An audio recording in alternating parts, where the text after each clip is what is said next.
দেখো এখন বাজে 1:30, আর আমি খাচ্ছি গাজরের হালুয়া। বাট গাজরের হালুয়াটা আমি সকাল থেকে কিছু খাইনি। গাজরের হালুয়াটা রাহুল খাবে বলে গরম করে রেখে গেছে।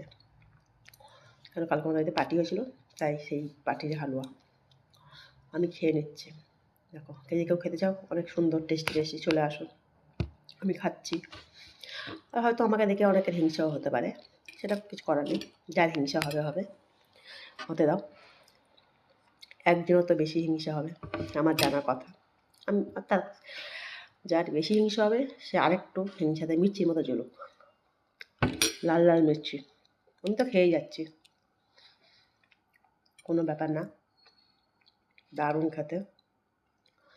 তাড়াতাড়ি করছি কারণ ছুটিতে যাওয়ার প্ল্যান আছে, একটা নতুন বন্ধুর সঙ্গে দেখা করার প্ল্যান আছে। ভিডিওটা পোস্ট করবো যার সঙ্গে দেখা করবো। আর একজন তো পুরো লাল লাল মির্চির মতো জ্বলবে, বলার মতো না। কিন্তু জ্বলুক, আমার কিছু ফারাক পড়ে না। আমাকে কেউ খাওয়ায় না, কেউ পড়ায় না, তাই আমাকে জ্বলবে দেখে। আমি নিজের ইনকাম করে খাই, দেখেছো? দারুণ খেতে হালুয়াটা। আর একজন তো সবসময় তো আমাকে ফলো করতে থাকে, আমি কোথায় যাই না করি। বা